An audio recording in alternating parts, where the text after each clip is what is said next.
ইসলামের প্রথম যুদ্ধ, যদি এর আগে ফিরিস্তাদেরকে জিজ্ঞাসা করলেন এটা দিয়ে তোমরা মারবা কোথায়? ফিরিস্তারা বলছে জানি না কোন জায়গায় পিটাবো। আল্লাহ বলে দিলেন ফাদরিবুহুম ফাওকাল আনাক ওয়াদরিবু মিনহুম কুল্লা বানান। আল্লাহ বলেন ক্ষেতগুলো মিলিয়ে নবীর উপরে যখন উটের পচা ভুঁড়ি চাপিয়ে দিয়ে ওই ভুঁড়িটা চেপে ধরেছে যাতে নবী শ্বাসরুদ্ধ হয়ে মারা যান, ওই মুহূর্তে হযরতে ফাতেমা দৌড়ে আসছেন। আসার দেখে আমার নবী অস্ত্র নাই, 9 জনে মিলে একটা লাঠি। আমার প্রিয় নবী সাল্লাল্লাহু আলাইহি সাল্লাম বদরের যুদ্ধ, ইসলামের প্রথম যুদ্ধ, যদি এর আগে উসাইরা, এর উপরে আবওয়া ইত্যাদি যুদ্ধ হয়েছে, ধাওয়া পাল্টা দেওয়া যুদ্ধ হয়েছে, কিন্তু যুদ্ধের পূর্ণাঙ্গ রূপ পায় নাই। যুদ্ধের পূর্ণাঙ্গ রূপ এসেছে বদরের যুদ্ধে। কোথায়? বদরের যুদ্ধ। বদরের যুদ্ধে আমার নবীজি কাফেরদেরকে ট্রানজিট সুবিধা দিবেন না। আবু সুফিয়ান মদিনার মাটিকে ব্যবহার করে মুসলমানের বিরুদ্ধে মরণাস্ত্র বহন করে মক্কায় নিয়ে যাবে। মুসলমানরা বলছে সেই সুযোগ আমরা দিব না। এজন্য নবী করিম সাল্লাল্লাহু আলাইহি ওয়াসাল্লাম তিনি 313 জন সাহাবায়ে কিরামকে নিয়ে তিনি টহল দিচ্ছিলেন, যাতে কোনো শত্রুপক্ষ কোনো ভারী অস্ত্র মুসলমানের বিরুদ্ধে নিয়ে তারা যেন মক্কায় যেতে না পারে। নবীজি দেশ পাহারা দিচ্ছেন, নিরাপত্তার খাতিরে তিনি সাহাবায়ে কিরামকে নিয়ে টহল দিচ্ছেন। যুদ্ধের কোনো উদ্দেশ্য ছিল না, টহলদারি উদ্দেশ্য।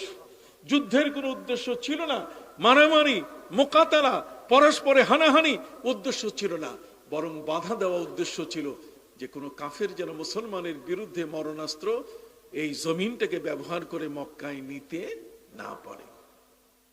সম্মানিত সুধী, আবু সুফিয়ান বহু আগে পার হয়ে গেছে। ওদিকে আবু জাহাল, উতবা, সাইবা এরা জানতে পারলো যে আবু সুফিয়ানকে তারা আটকাবার জন্য চেষ্টা করেছে। চলো মক্কায়। সমস্ত নেতারা এক হয়ে গেছে, 1000-এর উপরে কাফের, এতগুলো কাফের সৈনিক একত্রিত হয়ে তারা আসবে।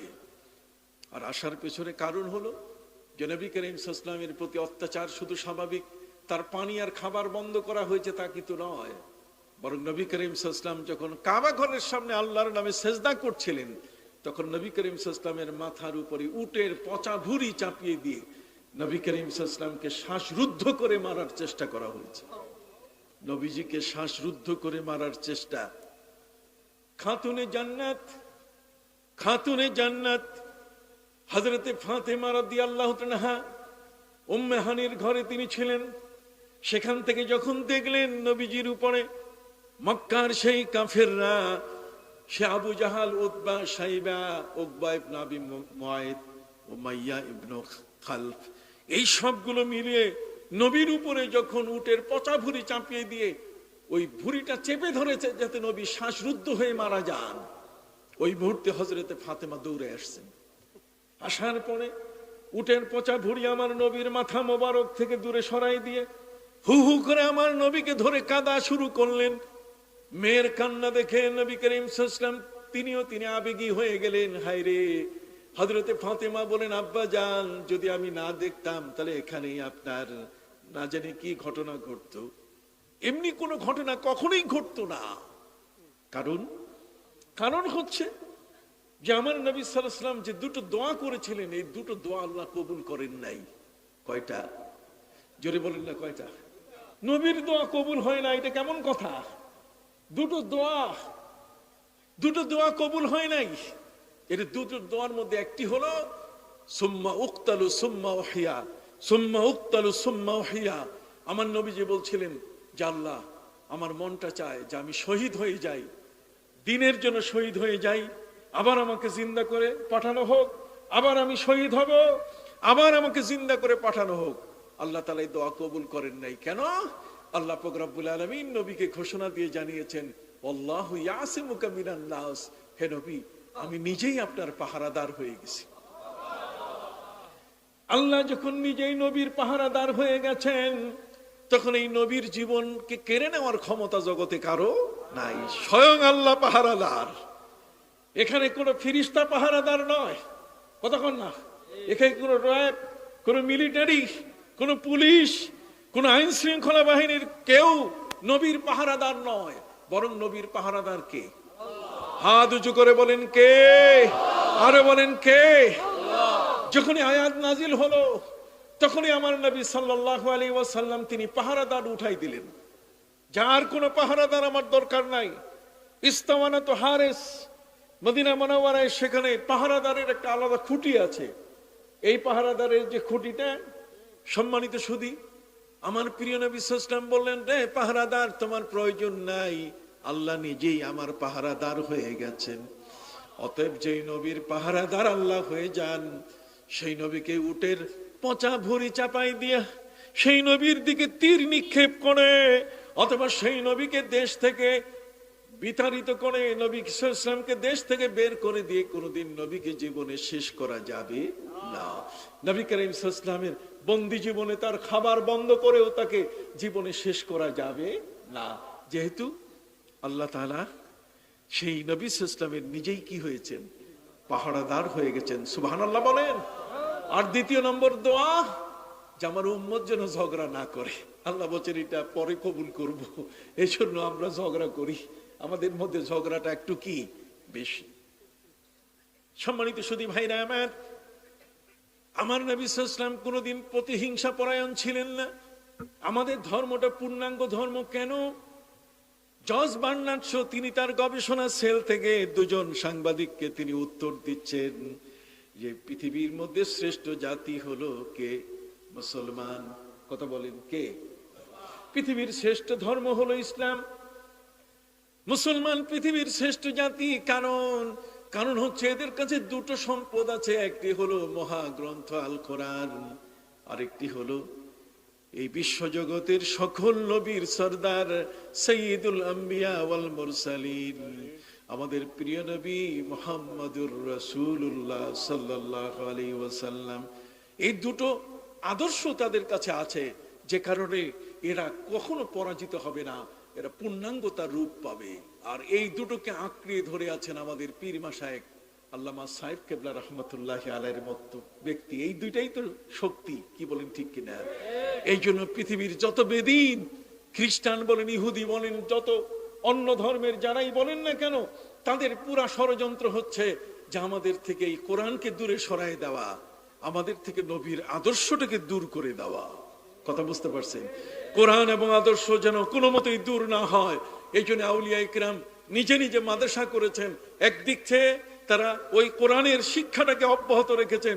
ফুলতলি, বাদে দাওরাইল, সারসিনা, দারুস সুন্নাহ, এই সমস্ত হাজার হাজার লক্ষ লক্ষ মাদ্রাসা প্রতিষ্ঠা করেছেন, কারণ কোরআনকে প্রতিষ্ঠিত রাখতেই হবে। আর আউলিয়া ইকরাম নবীর চরিত্রে, নবী করিম সাল্লাল্লাহু আলাইহি ওয়াসাল্লাম যেমন মহান আদর্শের মহান রসূল ছিলেন, সেই আদর্শটাকে অনুসরণ করে এই সমস্ত ওলিয়া উলিয়া পৃথিবীর মধ্যে এমন এক অবস্থানে চলে এসেছেন, চক্ষু বন্ধ করে নবীজির সাথে তাদের দেখা হয়ে যায়। যেরকম সুবহানাল্লাহ, চক্ষু বন্ধ করে নবীজির সাথে কি হয়? দেখা হয়ে যায়। তারা হলেন রসূল নোমা। এই জন্য আমি আমার ভাইদের খেদমতে আরজ করতে চাই, আমার ধর্ম হলো শ্রেষ্ঠ ধর্ম। এই শ্রেষ্ঠ ধর্মের আদর্শ ওইটা দেখে আজকে টিকিওয়ালারা টুপিওয়ালা হয়ে গেছে। কথা বল না? যার মাথায় কি ছিল? টিকি ছিল, তারা কি হয়েছে? টুপিওয়ালা হয়ে গেছে। ধুতিওয়ালারা তারা লুঙ্গিওয়ালা মুসলমান হয়ে গেছে। যেরকম সুবহানাল্লাহ, এই সমস্ত মহান ব্যক্তি তারা কিন্তু আদর্শগত দিক থেকে কখনো পিছিয়ে ছিলেন না। দুই একটা উদাহরণ আপনাদেরকে দেই। আমাদের প্রিয় নবী সাল্লাল্লাহু আলাইহি ওয়াসাল্লাম যখন বদরের যুদ্ধে তিনি কোনো প্রস্তুতি নেন না, আমি আগেই বলেছি যে টহল ছিল, পাহারাদারি ছিল, যুদ্ধ উদ্দেশ্য ছিল না। ওদিকে আমার নবী সাল্লাল্লাহু আলাইহি সাল্লাম মক্কায় যখন ছিলেন, তখন সেজদা করা অবস্থায় নবী সেজদা করে তার দোকানের হিসাব করতেন না। নবী সেজদা করলে তো মুস্তাগরাক ফিত তাওহীদ, আল্লাহর একত্ববাদের মহা সাগরে তিনি ডুবে যেতেন। ঠিক ওই মুহূর্তে তারা নবীর মাথার উপরে উটের পচা ভুঁড়ি চাপিয়ে দিয়েছিল। হযরতে ফাতেমা রাদিয়াল্লাহু আনহা যখন উটের পচা ভুঁড়ি সরাই দিলেন, নবীকে জড়িয়ে যখন কান্না শুরু করলেন, তখন নবী করিম সাল্লাল্লাহু আলাইহি ওয়াসাল্লাম নিজে আবেগী হয়ে, মেয়ের কান্না, কাফেরদের অত্যাচার, এই কঠিন অবস্থায় নবী করিম সাল্লাল্লাহু আলাইহি ওয়াসাল্লাম কাবা ঘরের দিকে আঙ্গুল এইভাবে ইশারা করে বললেন, আল্লাহুম্মা আলাইকা বিআবি জাহাল, আল্লাহুম্মা আলাইকা বিশাইবা, আল্লাহুম্মা আলাইকা বিউতবা, আল্লাহুম্মা আলাইকা বি উকবা ইবনে আবি মুআইদ, আল্লাহুম্মা আলাইকা বি উমাইয়া ইবনে খালদ। নবী করিম সাল্লাল্লাহু আলাইহি ওয়াসাল্লাম তিনি আল্লাহর কাছে নালিশ করা শুরু করলেন, এজহার, সাধারণ ডায়েরি করলেন। এই যে থানায় এজহার করে না, এজহার করে, এটা তো ইসলাম থেকে আসছে, এটা মুসলমানের থেকে এসছে, আমার নবীর থেকে এসছে, তার মানে নালিশ করা। এজহার শব্দের অর্থ হচ্ছে কোনো কিছু বিষয়কে প্রকাশ করে কারো কাছে দায়ের করা। অতএব আমাদের প্রিয় নবী সাল্লাল্লাহু আলাইহি ওয়াসাল্লাম আল্লাহর কাছে নালিশ করলেন, আল্লাহুম্মা আলাইকা বিআবি জাহাল, আল্লাহ আবু জাহাল তোমার হাতে তুলে দিলাম। আবু জাহাল আমার মাথার উপরে উটের পচা ভুঁড়ি চাপিয়ে দিয়েছে। রে প্রভু, উতবা সাহেবা আমার নবী সাল্লাল্লাহু আলাইহি ওয়াসাল্লামের 2 কন্যাকে তালাক দিয়েছে। কত বড় অত্যাচারী! নবীর কন্যা 2 জনকে তালাক দিয়েছে উতবা সাহেবা। শুধু তাই নয়, বরং উকবা ইবনে আবি মুআইদ, এই উটের পচা ভুঁড়ির পুরো আয়োজনকারী হলো এই দুষ্টটা। এই দুষ্ট মানুষটা নবীর মাথার উপরে উটের পচা ভুঁড়ি চাপাই দিয়েছে। নবী করিম সাল্লাল্লাহু আলাইহি ওয়াসাল্লাম তিনি নালিশ করেন আল্লাহর কাছে যে আল্লাহুম্মা আলাইকা বিআবি জাহাল, আল্লাহ তোমার হাতে ছেড়ে দিলাম আবু জাহালকে, তোমার কাছে নালিশ করলাম উতবা সাহেবা, উকবা ইবনে আবি মুআইদ এবং উমাইয়া ইবনে খালদ, ওই যে বেলাল রাদিয়াল্লাহু তাআলা আনহুর যে মুনিব ছিল, তাকেও তোমার হাতে সুপুর্দ করলাম। আল্লাহ বলছেন ওয়াসবির কামা সাবারা উলুল আজম, নবী আপনি ধৈর্য করেন, ধৈর্য ধরেন যেমন আপনার পূর্বে যারা ছিলেন নবী রাসূল তারা ধৈর্য ধরেছেন। সুবহানাল্লাহ, ধৈর্য ধরেছেন আমার নবী। আল্লাহ বলছেন আপনাকে, আপনার হাতে এদেরকে তুলে দিয়ে দিব। অতএব ওদিকে নবীজি সাহাবায়ে কেরামকে নিয়ে 313 জনকে নিয়ে তিনি টহল দিচ্ছেন। ওদিকে মক্কার কাফিররা উত্তপ্ত হয়ে গেল যে ওরা আবু সুফিয়ানকে মুসলমানরা আসতে দিচ্ছে না, অতএব চলো মুসলমানকে আমরা পাকড়াও করি। আবু জাহাল, উতবা সাহেবা, উকবা ইবনে আবি মুআইদ, ওই যেগুলো উটের পচা ভুঁড়ি চাপাই দিয়েছে, এদেরকে সাথে যোগাযোগ করে বলছে চলো মোহাম্মদকে জীবনের স্তরে শেষ করে দেই, চলো আমরা আমাদের বদর পর্যন্ত যেতে হবে। সম্মানিত সুধী, 1000-এর মতো কাফের সৈন্য রেডি করে রওনা করে যখন বদরে আসলো, তখন বদরে এসে দেখে আমার নবী অস্ত্র নাই, 9 জনে মিলে একটা লাঠি। কয়জনে মিলে? 9 জনে মিলে একটা লাঠি। তার মানে মুসলমান যুদ্ধাঙ্গদেহী না, লড়াই লড়াই লড়াই চাই, লড়াই করে বাঁচতে চাই, এটা আমাদের স্লোগান না, আমরা হচ্ছে আদর্শের স্লোগান। আল্লামা সাহেব কিবলা রাহমাতুল্লাহি আলাইহি এই জমিনের মধ্যে প্রতিদিন 12 থেকে 14 বার, কোন কোন ক্ষেত্রে 20 বার পর্যন্ত এক জায়গা থেকে আরেক জায়গা প্রত্যেকের ঘরে ঘরে ইসলামকে প্রচার করে গেছে। আউলিয়া কেবার নবী করিম সাল্লাল্লাহু আলাইহি ওয়াসাল্লামের আদর্শের উপরে জীবনের সময়গুলোকে কুরবান দিয়েছেন।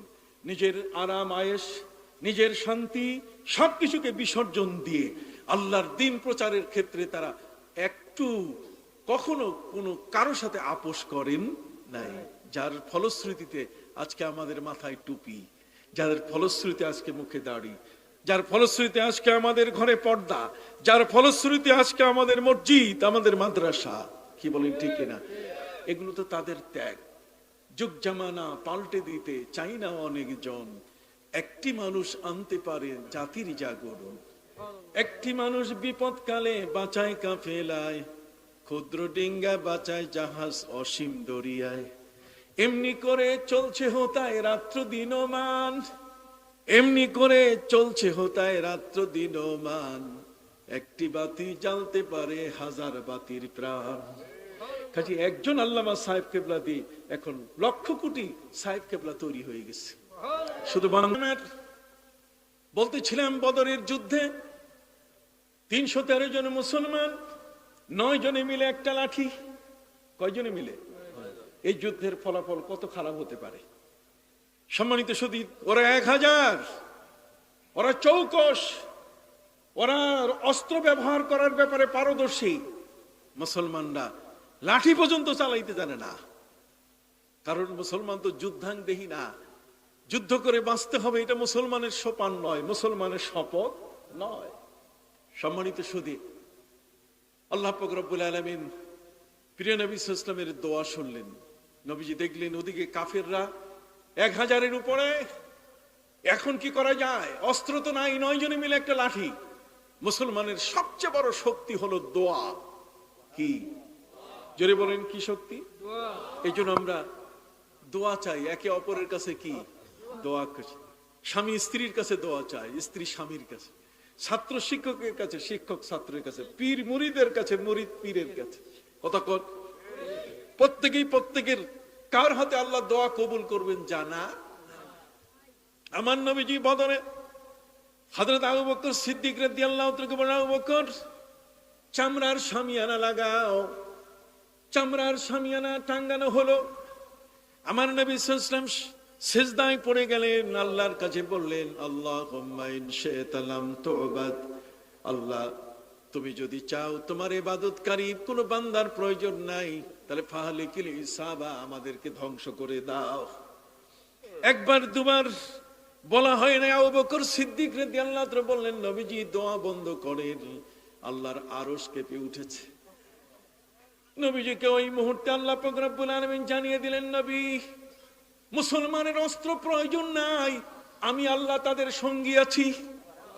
বালা ইন তাসবিরু ওয়া তাত্তাকু ওয়া ইয়াতুকুম মিন ফাওরিহিম হাদা ইউমদিদুকুম রাব্বুকুম বিখামসাতি আলাফিম মিনাল মালাইকাতি মুসাউমিন। আল্লাহ বলেন, হে নবী, এই বদরের যুদ্ধের জন্য আমি প্রথমে আপনার আবেদন অনুযায়ী 3000 ফেরেশতা বরাদ্দ করেছি। এখন সেই সংখ্যা বাড়াই দিয়ে 5000 ফেরেশতার বরাদ্দ দিয়ে দিলাম। আপনি সামান্যতম চিন্তিত হবেন না। আপনার সহযোগিতায় আমি 5000 ফেরেশতা পাঠাচ্ছি। আর 5000 ফেরেশতা সাধারণ নয়, এদের প্রত্যেকের মাথায় পাগড়ি আছে, সবুজ পাগড়ি। সবুজ পাগড়িওয়ালা 5000 ফেরেশতা আমি পাঠিয়ে দিচ্ছি। 5000 ফেরেশতা আল্লাহ রেডি করলেন। 5000 ফেরেশতাকে আল্লাহ তাআলা একসাথে করে জিজ্ঞাসা করলেন, রে ফেরেশতারা, জীবনে যুদ্ধ করেছো কিনা? ফেরেশতারা বলছেন, না মাবুদ। সুবহানাকা লা ইলমা লানা ইল্লা মা আল্লামতানা। মাবুদ, আপনি যতটুকু আমাদেরকে জানিয়েছেন, যতটুকু জানাবেন, এর চেয়ে বেশি জানার আমাদের আর কোনো সুযোগ নাই। আল্লাহ বলে দিলেন, শোনো, আমি তোমাদেরকে খেজুরের আশেষা ডাল একটা একটা করে দিয়ে দিলাম। এই একটা করে ডাল তোমরা অস্ত্র হিসাবে ব্যবহার করবে, কোনো ভারী অস্ত্র দিলাম না। ফেরেশতাদেরকে জিজ্ঞাসা করলেন, এটা দিয়ে তোমরা মারবা কোথায়? ফেরেশতারা বলছে, জানি না কোন জায়গায় পিটাবো। আল্লাহ বলে দিলেন, ফাদরিবুহুম ফাওকাল আনাক ওয়াদরিবু মিনহুম কুল্লা বানান। আল্লাহ বলেন, খেজুরের ডাল দিয়া ঘাড়ের উপরে মারবা আর জয়েন্টে জয়েন্টে পিটাবা, দেখবে সরিষার ফুল দেখা শুরু করবে। ফেরেশতারা আসার পরে বদরের ময়দানে যখন ওই খেজুরের ডাল দিয়ে পিটানো শুরু করলেন, এই পিটান খাইয়া 70 জন শেষ। আবু জাহাল, উতবা, শাইবা, উকবা ইবনে আবি মুআইদ, যে দুষ্ট নবীর গায়ের উপরে, মাথার উপরে উটের পচা ভুঁড়ি চাপিয়ে দিয়েছে, নবী করিম সাল্লাল্লাহু আলাইহি ওয়াসাল্লাম বলছেন, ওকে ছাড়া যাবে না। নবী সাল্লাল্লাহু আলাইহি ওয়াসাল্লামের হাতে ছিল একটা চামড়ার সাটা, কতক্ষণ না প্যারাশুটের মতো ছিল। নবী করিম সাল্লাল্লাহু আলাইহি ওয়াসাল্লাম ওই একটা দিয়ে একটা বাড়ি দিয়েছেন, এক বাড়িতেই সেই শেষ। আর উমাইয়া ইবনে খালফ, হযরতে বেলাল রাদিয়াল্লাহু তাআলা আনহুর এই অত্যাচারী মুনিব, কতক্ষণ না, উমাইয়া ইবনে খালফকে দেখে হযরতে বেলাল বলছেন, যদি সে আজকে বেঁচে যায় তাহলে আমার বিপদ হবে। আমার নবী সাল্লাল্লাহু আলাইহি ওয়াসাল্লাম সাথে সাথে বললেন, আল্লাহুম্মা সাল্লিত আলাইহি কালবাম মিন কিলাবিক, আল্লাহ তোমার দরবারে তো অনেক কুত্তা আছে, ওর উপরে তুমি কুত্তা লেলায় দাও। কোত্থেকে কুকুর চলে আসলো, কুকুরে তাকে একটা ছিন্ন ভিন্ন করে ফেললো খাইয়া। চিৎকার দিয়ে কন্যা সুবহানাল্লাহ। মুসলমানের বিশাল শক্তি হচ্ছে কি? দোয়া। জোরে বলেন কি? আমরা দোয়া ভুলে গেছি। দোয়া বাদ দিয়ে এখন চলে গেছি ট্যাবলেটে, এখন ক্যাপসুলে চলে গেছি।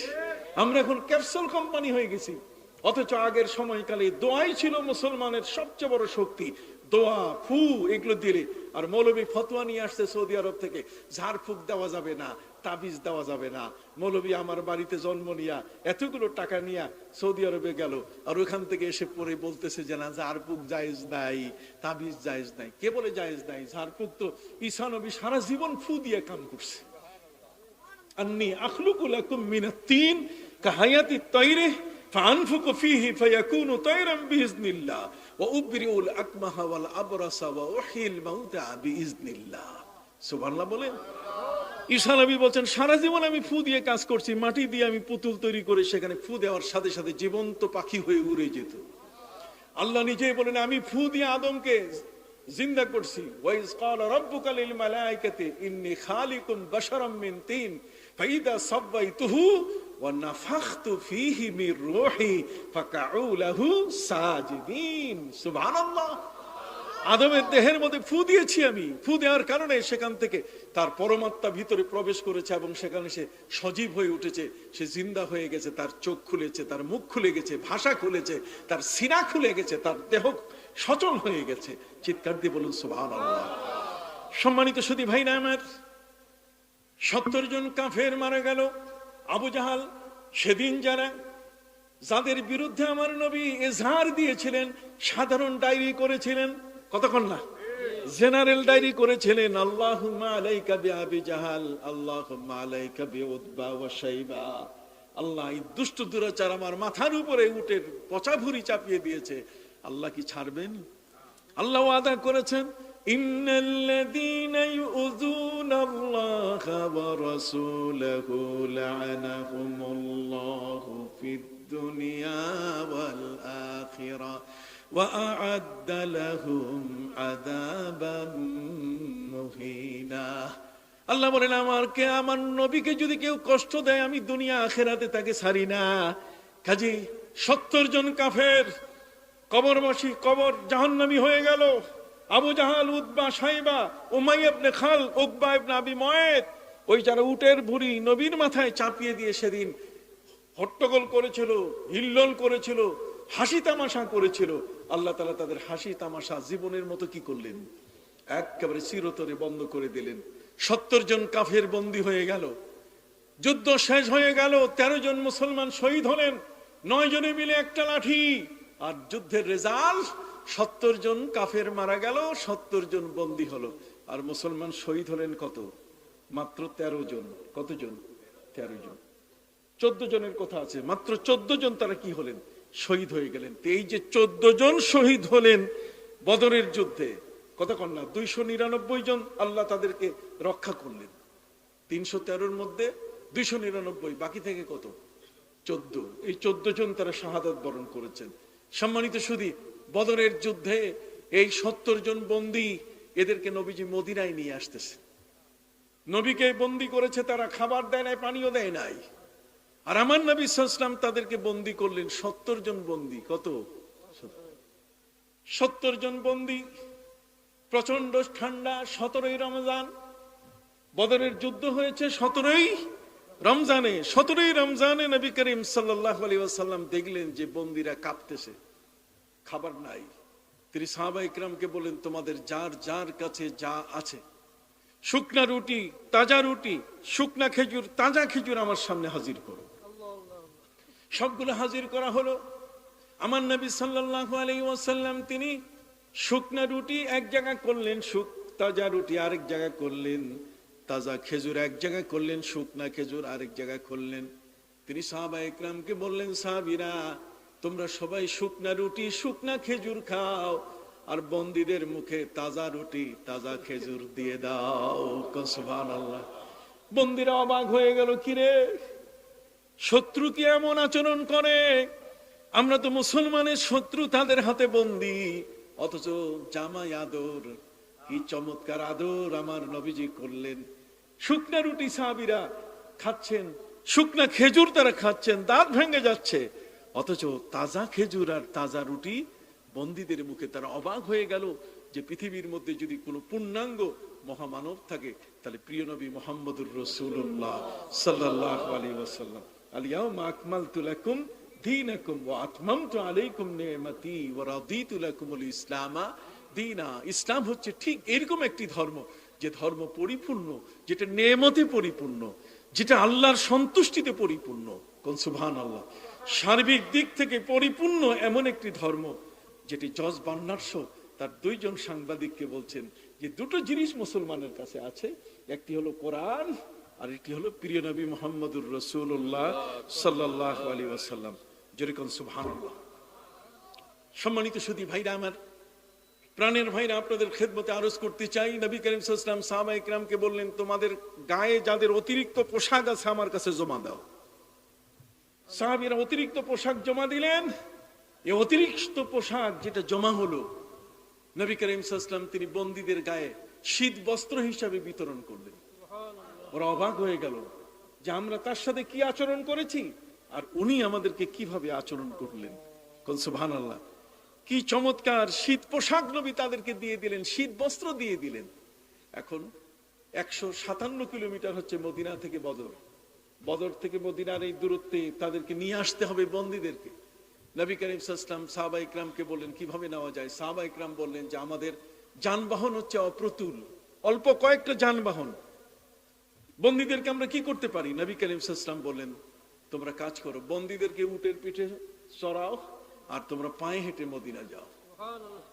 বন্দীরা অবাক হয়েছে, কিরে এত সুন্দর, খালি জামাইয়ের মতো আদর করতেছে। সুবহানাল্লাহ বলেন। ইসলাম কখনো বন্দীর সাথে খারাপ আচরণ করে না, ইসলাম কখনো তার শত্রুর সাথে খারাপ আচরণ করে না, বরং সেখানে সাম্য, মৈত্রী, ভালোবাসা সার্বিক দেখে ইসলাম এই পৃথিবীর মধ্যে পূর্ণ একটি ধর্ম হিসেবে আমাদেরকে আল্লাহ তাআলা উপহার দিয়েছেন। অতএব সেই আদর্শ ধর্মটি আমাদের দোরগোড়ায় পৌঁছে দেওয়ার জন্য আল্লামা সাহেব কেবলা রহমতুল্লাহ আলাই তার গোটা জীবন তিনি তার ত্যাগ স্বীকার করে গেছেন। কি বলেন ঠিক কিনা? আজকে এই ত্যাগের বিনিময়ে আমরা পেয়েছি খালেস ইসলাম, ত্রুটিমুক্ত ইসলাম, খাঁটি ইসলাম পেয়েছি। ইসলামের মধ্যে আমরা যেটা পেয়েছি এটা নির্ভেজাল, কিন্তু এটার মধ্যে এখন ভেজাল দেওয়া শুরু করছে। এটার মধ্যে ফরমালিন চলে আসছে। এই ফরমালিন মৌলবীরা এরা এখন আমাদের বুকে হাত বান্ধা শিখাইতেছে। কতক্ষণ না, এরা হচ্ছে ফরমালিন মৌলবী, এরা ফরমালিন মৌলবী। কথা বুঝতে পারছেন? এরা এখন আমাদেরকে ইমামের পিছনে আমিন জোরে বলা শেখাচ্ছে, এরা এখন আমাদেরকে ইমামের পিছনে কেরাত পড়া শেখাচ্ছে, এরা নবীজির রওজায় যেতে দিচ্ছে না, এরা বেদাত বলছে। এই ধরনের বাজে যে সমস্ত বক্তব্য, আল্লামা সাহেব কেবলা রহমতুল্লাহ আলাই তার জীবনের প্রায় 80 বছরের কাছাকাছি সময় ধরে তিনি আমাদের সমাজকে ক্লিন করে দিয়ে গেছেন, পরিষ্কার করে দিয়ে গেছেন, নিট এন্ড ক্লিন। এই সমাজের মধ্যে আমরা কোনো আবর্জনা ঢুকতে দিব না। দিবেন নাকি? হাত উঁচু করে বলেন, এই সমাজের মধ্যে আর কোনো আবর্জনা ঢুকতে দেবেন? অবশ্যই না।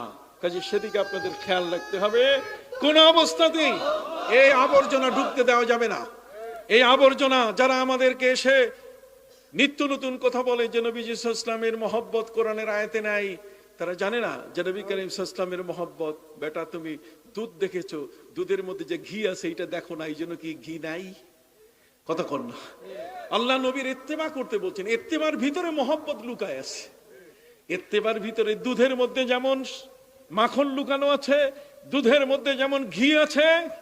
কতক্ষণ না, ঠিক কুল ইন কুনতুম তুহিব্বুনাল্লাহ ফাত্তাবিউনি ইউহিব্বুকুমুল্লাহ। কাজেই নবীর ইত্তিবার মধ্যেই মহব্বত ঢুকানো আছে। কাজেই তুমি চোখে দেখো না, এই জন্য বলো যে আমি তো দেখি কোরআনের আয়াতে নাই, অতএব এই ধরনের ব্যক্তির কাছে বক্তব্য শোনা যাবে না।